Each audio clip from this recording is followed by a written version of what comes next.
Arkanj.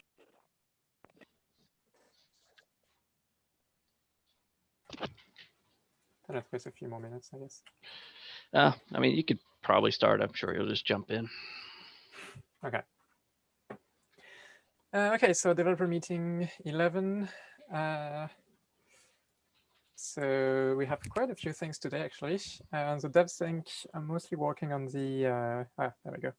Mostly working on the recurrent payments and the basically Patreon use case as a whole.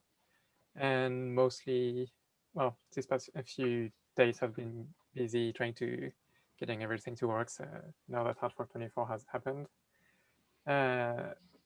Speaking of which, I guess it's a good segue to uBlock trades on the problem encountered with the Hivemind and the pending issues. What's the status, etc. Okay. So right now we're working on basically just mainly optimizing the remaining calls that that we're getting reports on. I've generated some reports from juicy logs that have identified, I guess, the slowest calls that are still out there. As far as functionality goes, we've still got to re-enable reputation. We've got a branch in, but there's still work being done before we want to turn that back on. So I imagine we'll turn that on probably later this week. The other main one we're optimizing is the unread notifications are still slow. So we need to do some work on that. So those are probably two of the big ones in terms of remaining stuff this week. And then, like I said, there's just small bug reports, field different or something. And we've also got along the same lines, which is the next question. I'm just going to go right into it, which is update of documentation, who, when, and how. And so that's very good questions. So one of the ways we're planning on, I guess the where, I suppose, is going to be the developer site where we've already got most of the documentation. The who can be whoever wants to report on it, but we do want to first write up some details on like planned changes and obsoleted functions before we get into trying to document all the individual changes. Specifically, we want to support paging and things like that. So in the API calls going forward and having a consistent way to do that kind of paging. And as far as how, I suppose it'll just be merge requests to that site. I think kind of answer that. What's that? Yeah, I think on that end, it's a bit of a. I can't speak for Arkanj myself, but I guess it's a bit of how much we want to document, what pieces we want to document. I feel like we could like could probably split the work between like you would be more suited to do the Hivemind parts. There is a lot of Steam references still on the code examples, for instance. Like lots of stuff needs to be changed from Steam.js to Hive.js, etc. So it depends of what you want to do and what we should organize on that, basically. Yeah, so I guess I'm open to getting as much help as possible. So wow, surprising.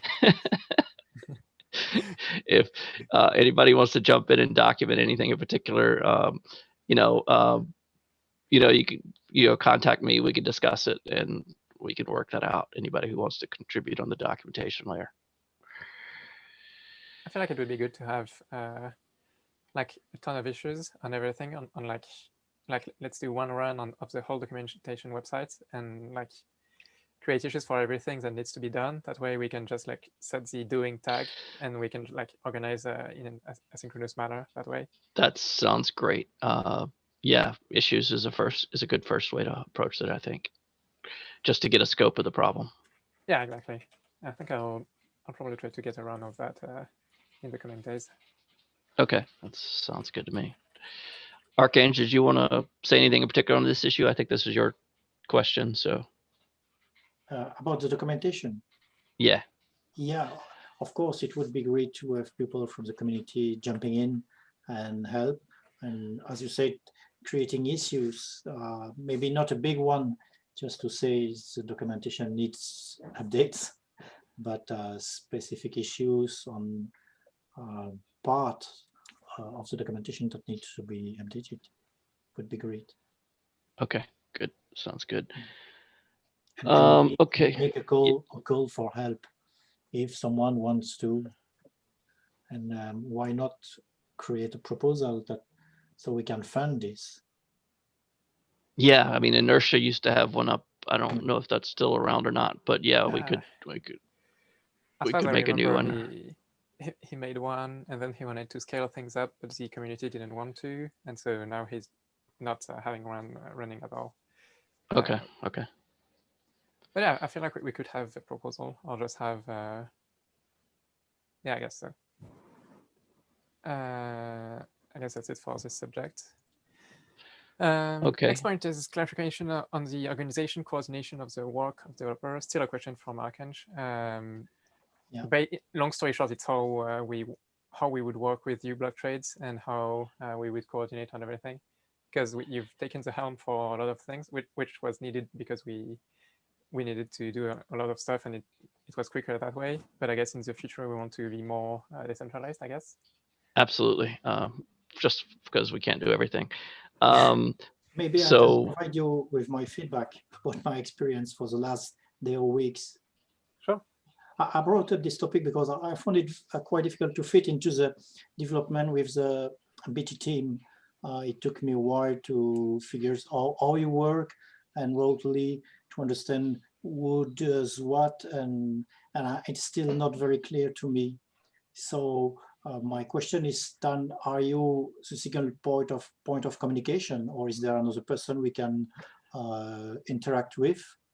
I'm certainly not a single point of communication. At least I don't want to be. So to be clarified. Yeah. So on that, to answer that particular question, obviously we've got multiple repositories, and I think let me try to generally answer this question first, and then I'll get into specifics of, maybe who to contact. So I guess I suppose we're mainly talking about two repositories here, and sub repositories of those. We're talking about HiveMind and HiveD. And HiveD almost is probably more straightforward right now. How seems to be, working along okay in there with us. But the things I'll talk about are probably apply to both to some extent, maybe more to HiveMind even than HiveD. So when we get a change right now, well, first of all, I think we need to talk about what kind of changes are being submitted. I'm going to classify the changes broadly into very quick fixes that are, what I call 5-minute fixes. Of course, there's no 5-minute fix, but something that can be done within a couple hours, versus something that's substantial. It maybe takes days, weeks, or even months to do. So if it's in the 5-minute fix category, I think it's okay to just, write up the issue and file a fix in, and, it can be accepted or not accepted based on how it looks. I don't want to be approving issues before we start work on really small things. I've worked at places where that is done, and I find it very inefficient. On the other hand, if it's a larger feature, it probably needs discussion before implementation. So then that can be on-chain discussion if it's substantial enough, or maybe if it's something that's more just a improvement to performance or something like that, where it doesn't need a on-chain discussion. It can just be a GitLab issue. So that's kind of the broad category of what type of, how we would start approaching a change to the code. And then the other thing I think, and we're kind of working on this process now, is when there's a change made, it needs to be validated. And just two forms of validation we need. We need validation that it performs as expected, which means if it's new functionality, we need tests to be submitted along with the actual change. That's very, very important. And the other potential issue is a change can affect performance of even not only the feature, especially this comes into play in HiveMind, is a change in HiveMind could impact performance in multiple areas if it winds up touching some intermediate query, or even if it just winds up bloating HiveMind down in general because the query's slow. So we have some internal tools that we've been using to detect those kind of slowdowns, and we need to make more of those publicly available. part of that's being done through CI tests right now. We're adding performance testing into the CI test system for API calls. We also need to have the ability to do that with real world data loading.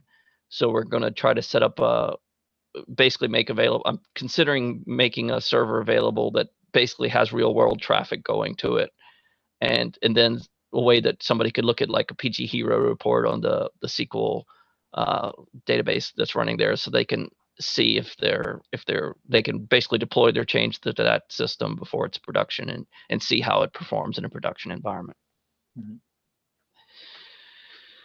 Okay, and then to answer, I guess, your specific question, which is more about who to talk to for changes, I would say if you want to just report problems, start out with an issue. If you have questions about implementation, then maybe an issue isn't a bad way. But if you want an interactive conversation, you can have it with me. You could have it with Bartek. You could have it with Andre. Those are probably 3 good contact points. Mhm. If it's very theoretical, it's probably best me. If it's more practical, it's probably better one of those 2. Yes, I apologize by my missing answers in last weeks, but really we have a lot of work, and I have focused on work and fixing bugs, etc., and coordinating work of other developers, because we have quite big team here. So yeah, this once week was again, the last 2 weeks were particularly heavy work. yes, We've been working extremely long hours over the past 2 weeks, more than I think will be normal. So it shouldn't be. We'll be a little more responsive now that things are slowing down a bit. I would like to say that the work you have done all is absolutely incredible, and I perfectly understand that you were not as responsive, meaning about discussions, as usual. So don't worry. But to me, your team look a bit centralized now. And I don't know if you want developers from the community to participate in the development. I guess yes. But then it would be good to have indication on how to do it in the best way regarding the way you work and the current organization of your team, and make this information available somewhere, because here we are speaking between us about it. Maybe we are speaking about it in Mothermost, but it should be published somewhere to have guidelines how to be involved in the development. Yeah, I mean, GitLab would, I think, be the obvious place to Yeah. put that kind of information. I actually started a long time ago. I started doing exactly that. I started putting a list of developers and what they were responsible for. It's still somewhere buried on it's still like in the wiki, I think, on GitLab, but we've added a bunch of developers since then. And I don't know that many of the external developers have actually added their information. So I guess I can make a post and request that they add their information as well, because I don't even think we have right now a list of, I mean, we kind of all know informally which apps are handled by which devs. I say all, but a lot of us at least know, somebody's working on what app. But it would be great if we had a nice full list of, I mean, you can obviously go look at, see who's made contributions to a repo, but that's not ideal because it doesn't necessarily tell you how often that person, how that person views his own role in the work that's being done there. So we can flesh out that list of people and what they do, I think. Okay. And certainly our procedures for our development procedures for how we're working on our repos, we can certainly add more information about that too. I'll try to do some of that the coming week or 2. Okay, I guess that probably covers that for now, at least. We can revisit this in later meeting, I guess, to see how we're progressing there. Yeah, maybe just one topic about clarification is to get feedback from you when you merge code into a branch, to say, okay, it's good for deployment or not, or you should deploy it or not, because from now we have to track branches and I've been nodes. actually, honestly, when I've been announcing those in API node operators generally when I was Yeah. suggesting that it's ready. Sometimes people are jumping the gun and incorporating it sooner, which isn't necessarily bad, but Yeah. but I mean, I guess what you're saying is instead of doing it in the API node channel, we can do it in the actual repo, I suppose. Have actual releases. Yeah. Yeah. We should know that, for example, HiveMind develop. We can always pull develop and deploy it. And if so develop is interesting because maybe I need to get fall back on Bartek at this, sure, but I know that we run our CI on develop. So when we want to test something with CI, I think we're often doing it in develop. I don't know that when we're doing individual branches, Bartek, is it running a full CI in the branches too? I guess it is, but I'm not 100% sure on that. Is that true or no? Yes, CI can be run for several branches. Actually, right now, there is one general cause which enforces execution of CI, and this is created merge request for given branch.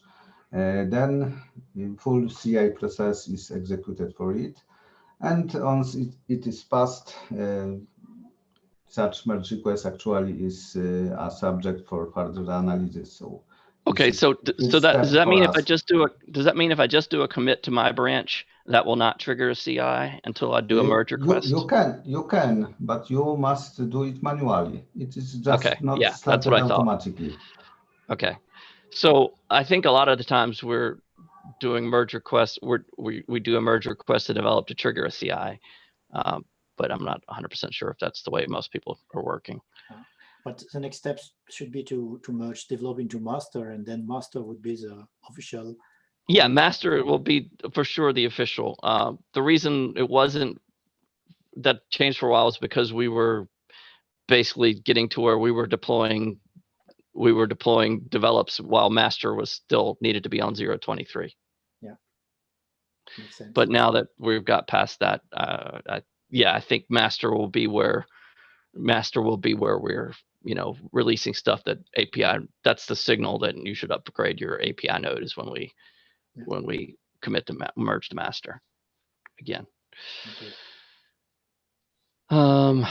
So again, I think that's just part of we've been just so busy the past couple of days. We were just getting out critical fixes as fast as we could.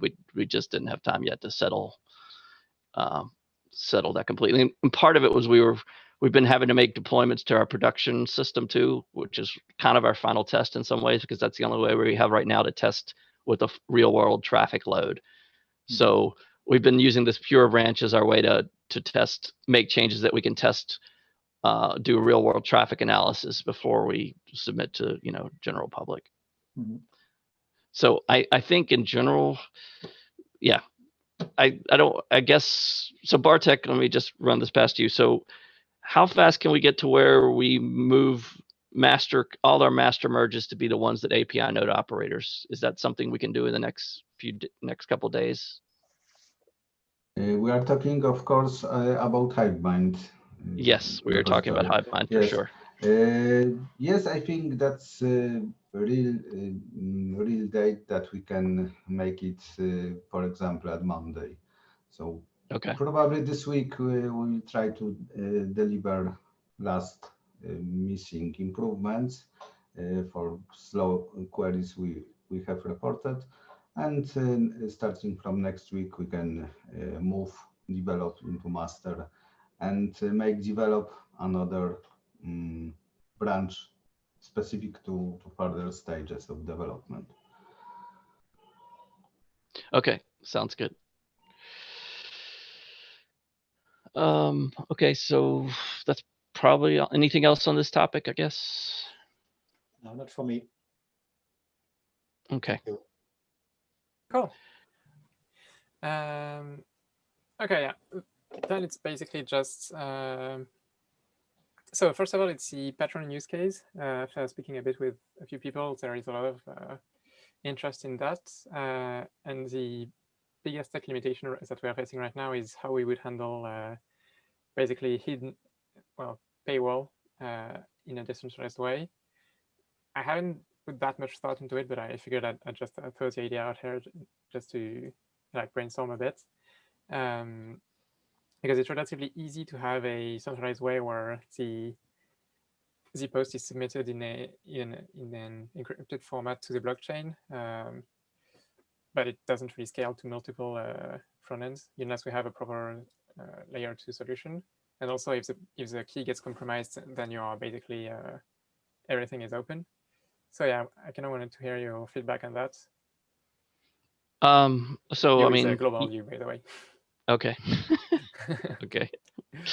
I mean, okay, I guess there's a couple issues that come up, but so yeah, somebody could clearly encrypt their posts with a key that then they can share to their subscribers. Yes, that key can certainly be compromised and shared out, but I don't think there's any real way around that problem. I mean, it's just the same as any other service where you have a login, right? And you can go see subscribed information. If you share your login information with other people, then they can also get access to that data. So I don't think there's any disadvantage for decentralized over centralized for that. It's just a kind of fundamental problem.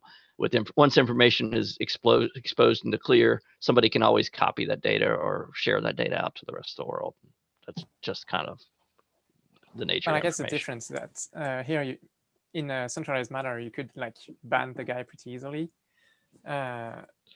And also, well, you can change your keys. I mean, if you know that somebody's compromised your key, you can change your key for all your new information. But all the information he's seen, he could have made copies of and shared, right? So yeah, of course. Once information's out there, it's out there.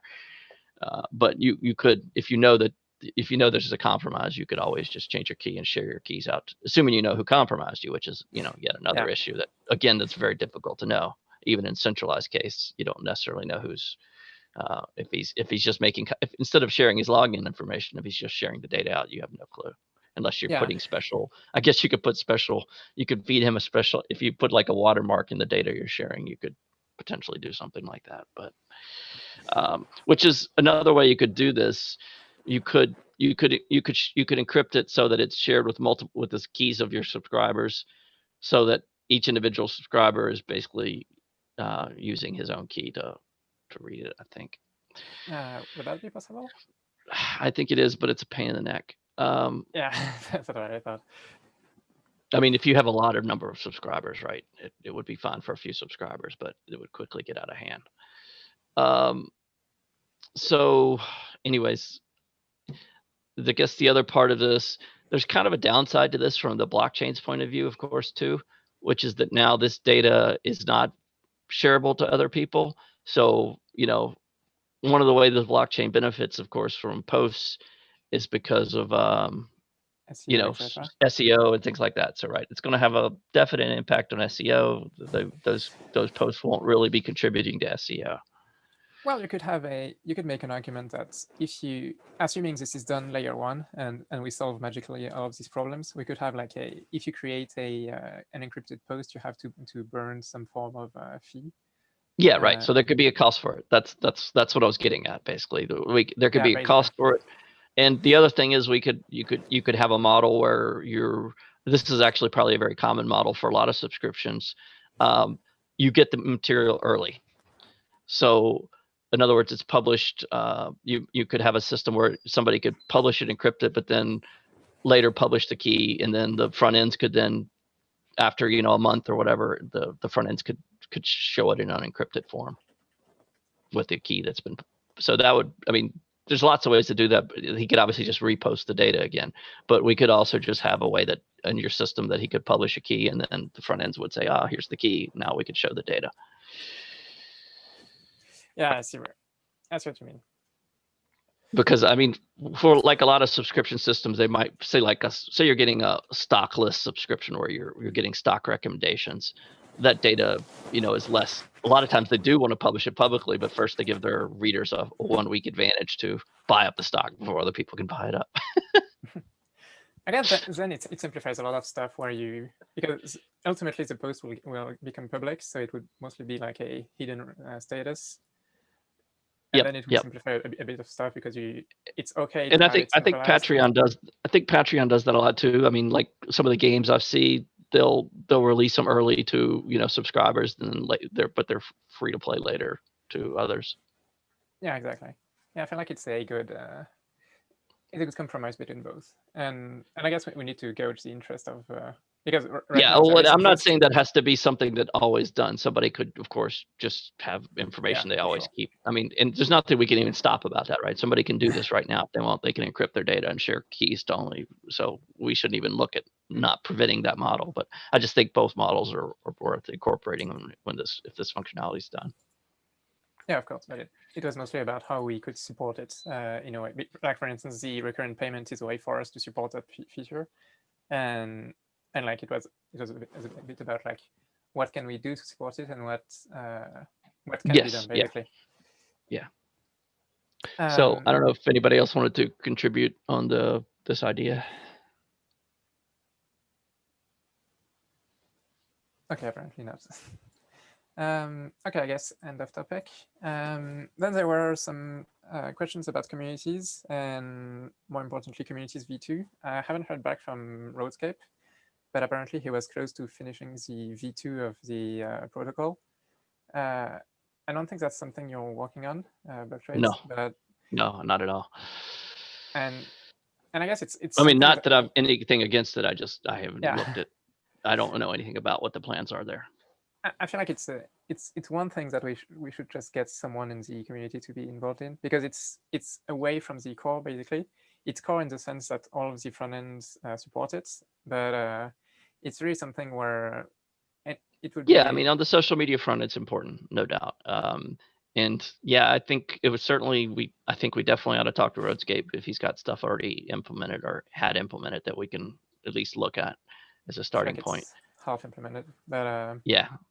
And then beyond that, we need somebody to start speccing out, or at least collecting all the ideas for it. I think that's probably the better way to look at this. We don't really want to spec at this point. What we want to do is collect a bunch of ideas together, and there can be some posts written about it. Whoever wants to sort of take on this high level, or multiple people want to take on this idea, and maybe just make some posts in the Hive improvement community about it. Like I said, I really have very few ideas on what the thoughts are on it, so I don't have a lot to say about it right now personally. Well, there were quite a few things like more moderation, community ads. Yeah, I mean, I get the general idea. I'm just saying we need somebody to collect the specifics up. Actual items, yeah. Yeah, actual actionable features. Yeah, it's unity. Yeah, okay. I just wanted to know if there was anything on the table regarding that or not. It's a shame because it's not from our side. It's really something where we ought to have someone full-time, quote unquote. By full-time, I mean on the proposal payroll to be working on that. But right now, perhaps we should make a call for like. It would be interesting to have the proposal system and have like not a job board, but idea board, where people could like submit ideas and people could pick them up and make a proposal for it. Well, I mean, that's what I made the Hive improvement community for, basically, was somebody could suggest things they want done, and then somebody could sit there and say, I can do that if there's interest. Yeah, sure. Well, perhaps it could be more formalized with a small front end where people could be like, yeah, I would vote for that. So you can actually gauge the interests of actual stakeholders. So it would be a neat website. So, I mean, is it something we can, I guess it depends on what features you're talking about specifically. If there's something we can add to the existing front ends, I think that's the way to do it rather than creating a separate front end. Yeah, I guess so. I guess we could have, because this is I mean, the situation you're describing is a use case for the blockchain, right? So it should apply to more than just Hive work. It could you could have a similar job board for any set of tasks, related tasks, right? So you'd have like a new a new operation. That would be layer 2. It's like a community, right? Yeah, I mean, it feels to me a lot like a community of some sort. Maybe it's more specialized for it. a new vote operation, which uses custom JSON, and then you can just like get the amount of support, and could have another like a table thing where you could see like a list of posts from a specific community, and see the support for each idea. Yeah, this plus like how much they would be willing to pay for that feature. That would be really neat. Yeah, something to keep in mind, I guess. Yeah. Okay, end of that. Then it's a small one. It's basically the guys from PigD who wanted to have a language field in HiveMind. And I assume this language field is on posts. The what? So this is a language. This is like a field added to posts specifically. Yeah, pretty much. Okay. Okay. I just want to be sure. And comments, I guess too, but same. Yeah. Long story short, they would like to. I think they were fine with adding a new field when you create a post/comment, and you would like have a drop down where you select your language, and that's why. Yeah, I think this is a great idea. And then we could have like language feeds that are actually well done and manually created, because like we could have a bot that like try to read the text and guess the language, but it could lead to bad stuff, and it would like drastically slow down HiveMind, unless it's like something that runs on the side. But yeah, we don't want to run an AI on HiveMind. Yeah, definitely. I mean, it could be done at some point, but I don't feel like the first version would be done. And it could just be like your settings where you say, okay, I'm English, so I write in English. So that's yeah, I think it's right, absolutely. Are we talking about identifying languages of post or managing bilingual posts? Both, I think. It's like when you write a post, you say in which language it is, and then you can have content discovery, and you say, I want to see only post in French or only post in like German or something. Yeah. Right, but I think Archange is also saying what happens if they write the posts in 2 languages. That's a good question. I guess you could have like multiple tags. Because the first topic, I already did it with Hive SQL. If you go to Hive SQL, you have a field where the languages are identified. So cool. It's easy to do, and I can help you to do it. How do you do that? Aha, magic. I pay for a service to do it. Oh, okay. Yeah. That's kind of magic. But that's easy to implement. Not really difficult. But the second idea, to be able to have one post in multiple languages instead. For example, for my stats, I have to publish with different accounts as the same post in different languages. If not, I was first said I was spamming the blockchain with the same post with different languages. And it would be good to have one post in different languages. Could be arranged like a 50% French, 50% English, and then front end can decide whatever they want to do with that information. Oh, yeah.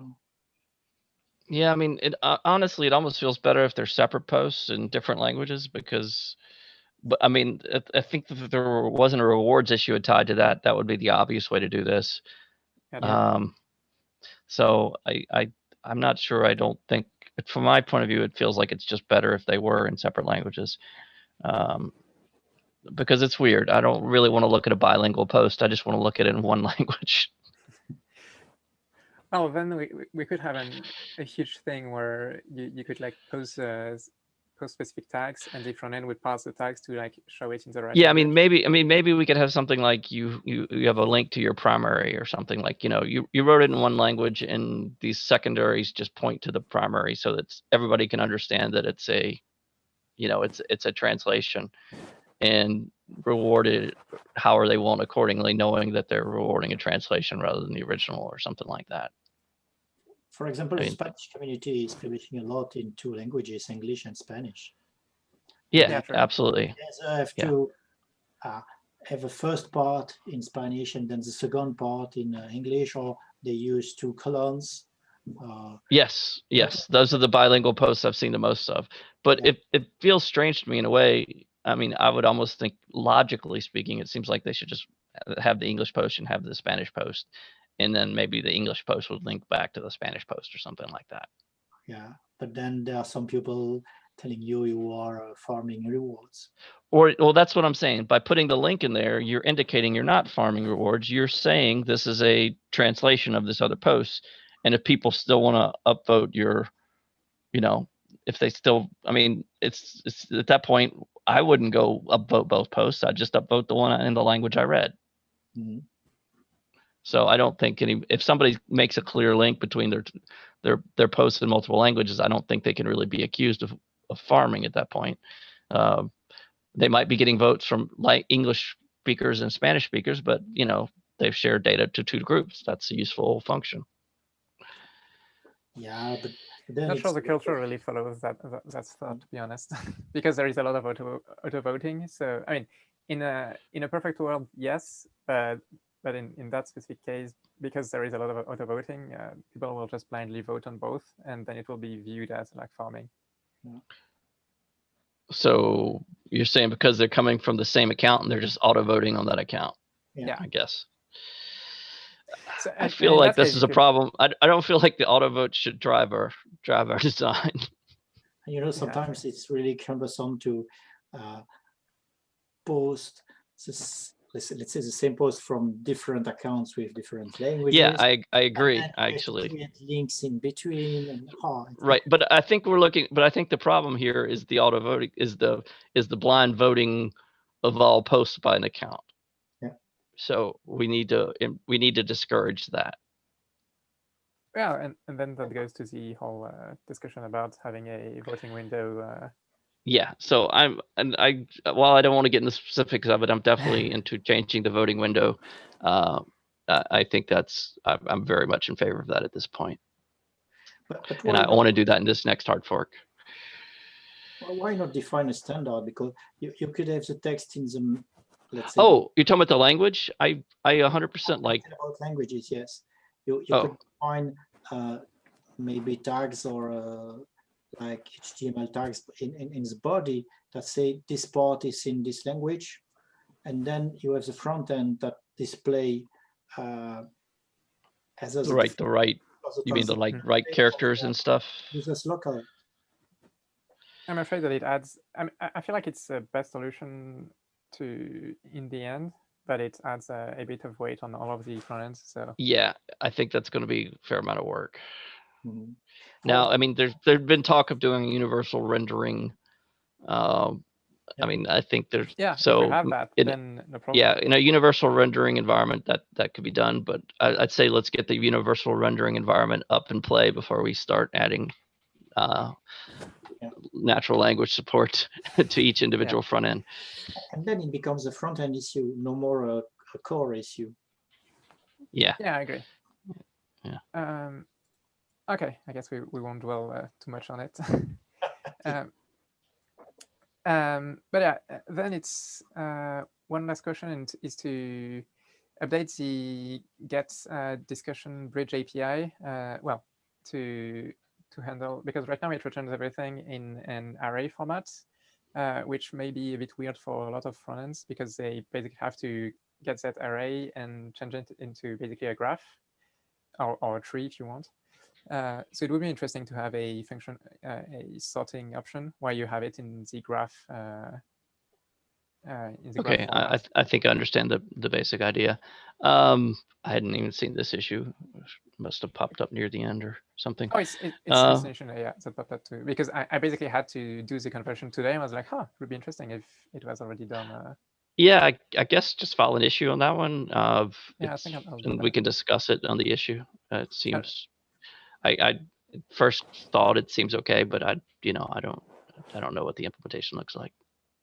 Oh, it's not that bad, and I feel like no, I mean, I mean, I'm just talking about in terms of the SQL implementation. I mean, SQL is the same. It's mostly just a few. I feel like it's the same SQL. It's just that you add a bit of a pre-processing before actually sending the data back. Oh, okay. Well, it could also be done that way. I didn't know if it could actually be done through a change of the query. So I feel like it's doable because I did it, but it's really hard. I have no doubt it's doable, and because you have to do like recurrent stuff. Yeah. So I mean, if we do this, though, we'd probably do it as a new API function, just not to break the existing functionality, I suppose. Yeah, sure. Well, either that or we set the default sorting to what everyone is used to and add a new sorting option. Yeah, that's true too. That's another way to do it. Yeah, it's the idea seems okay at first glance to me, but again, I don't. Yeah. I'd have to talk more about it with the other guys. Okay, we So are nearing I'd the say just create an end. issue for discussion. Yeah, I'll probably create an issue after this. Finally, we have questions from the audience, should I say. From Guilty Parties is asking the airdrop distribution round. We should touch on that. So I guess I can do that. Long story short, we had an issue with the Hardfall24 code to restore it. Long story short, the vested were not restored. So the Hive power is missing. In terms of news, I did a script to restore it, so that will be fine. And we are in discussion with block trades. Well, we are not in discussion, but like we will basically restore it through block trades, and a proposal is pending, I believe. I don't know what the status on that is actually. I guess we'll hear something soon. Yeah, but yeah, long story short, we'll do a proposal. It won't burden the rest of the proposal because we are converting the Steemit Ninja mine. So the daily fund is growing rapidly, which is fine. So yeah, long story short, don't worry, it's getting mitigated. And finally, the Royal Wolf was asking if we could touch on the 5 minutes post limit. So basically, when you post a top post and you try to post again, you have 5 minutes of cooldown. And yeah, I feel like this limitation is a bit harsh because like comments are 30 seconds and they bear the same cost on the blockchain. Well, they don't, but there's a difference in attention. I mean, I understand where he's coming from, but I can also see why the 5 minute limit was put in there too. I think we have to be a little careful when we make that change to be sure that there's not unintended bad consequences to it. Yeah, I feel like it's one of those where we have to look back to like the early hard forks to see why it was done that way in the first place. Well, I mean, I can guess pretty easily. So they probably didn't want some bot spamming posts every minute or every 30 seconds. Yeah, of course. But I think comments used to be 5 minutes too, and then it was reduced to 30 seconds. Yeah, but it was 2 minutes. Right, but like, a few years ago. There's more incentive to spam posts than there are to spam comments, because comments don't tend, practically speaking, comments don't tend to get as many votes as posts do. So I think there's a much higher probability that someone might try to spam posts in order to get just random votes. Yeah, of course. And also, I feel like, I mean, just as a quick example, say you're an author that somehow got on the auto vote trail. Say you got lucky and you're there and got a lot of votes coming in, and you just said, well, I'm just gonna take advantage of this while I can, and you just sit there and suddenly start spamming a post every 10 seconds. Yeah, true. So that's what I mean by an unintended consequence if we're not careful with a change like that. And posts are not managed the same way as comment. If you look on the front end side, when you have thousands of posts in your feed, it becomes a problem. Maybe even with HiveMine. Yeah, absolutely. Yeah, there's true. Right. So, anyways, I think we have to approach any change like that with caution and be sure that there's a strong enough reason to do it. Yeah, because in the end, I don't really know if authors will, because if you're writing a post, you're not going to write a good post every 5 minutes. No, even a post every 5 minutes. I think his request is, I assume he's making this request for some other usage than for posts, for blog posts. He's looking maybe at some other application of the blockchain, I assume, but we'd need him to comment more on what his desired reason for it is. He's got an issue, Hive number 75, maybe he says more. Yeah. In that post, currently posts, this can create apps wanting to leverage that feature. He doesn't say what the the app wanting to leverage it. Yeah, but what are they going to do? What do they want to do? I don't know. Yeah, so potentially I feel like it's about apps that want to like pretty much like Foundation in the days, where they use posts as a way to get funding rather than actual posts. But then yeah, I don't know. So we need him to comment more on at least whatever his application is, because I don't want to speculate. Yeah, so I agree with you. It's clearly not needed for blog posts, but maybe some. I'm not going to say there's not some other use, but I don't know what it is, and I need to hear it. Yeah, And yeah, that's about it for today. I think it's our longest session yet, Almost an hour. which is good, to be honest. Still have one question. Yeah, Go sure. ahead. Yeah, so when and how will we define the next Artforge features? So I don't expect to do any work on that this week. Yeah, All this week, I think is just going to be, optimization, bug fixes, and documentation. We've got a lot of stuff going on still, and maybe even next week we're still going to be a little busy. I'm afraid. I'd like to say it's all going to be wrapped up this week, but especially with the documentation being an issue, I don't know that's going to be the case. And at the same time, I do not want to start getting deep into looking into new features when half the team is off fixing bugs and optimizing and writing docs too. So I want to be sure that we've mostly got the decks cleared in terms of current work before we start getting too deep into at least what our team is willing to implement. So my guess is 1 to 2 weeks we're looking at to really start talking a lot about that. But of course, this doesn't prevent other people from suggesting things that they want to do and we're willing to do before that point. I just don't want to spend a lot of time answering questions about what we might be doing. And partly that's because figuring out what to do is going to also involve figuring out how much time it takes to do them, and then based on that, deciding whether it makes sense to do. It's the next round of changes. It's easy on quick things like some things I think are really important and are very easy to do, and I don't mind saying, yeah, I think we should change the 5-minute voting window because that seems like there's a lot of benefit to that. But even then, we need to talk about that in a post and stuff like that. And I don't want to even do that this week, so because I'll be responding to that post for a whole day. perfect. Thank you. Okay. I guess that's Anything it then. else? That's all for me. Yeah, all for me too. Me too. Okay, thanks, guys. Thanks See you. all. We'll See you. see you in weeks.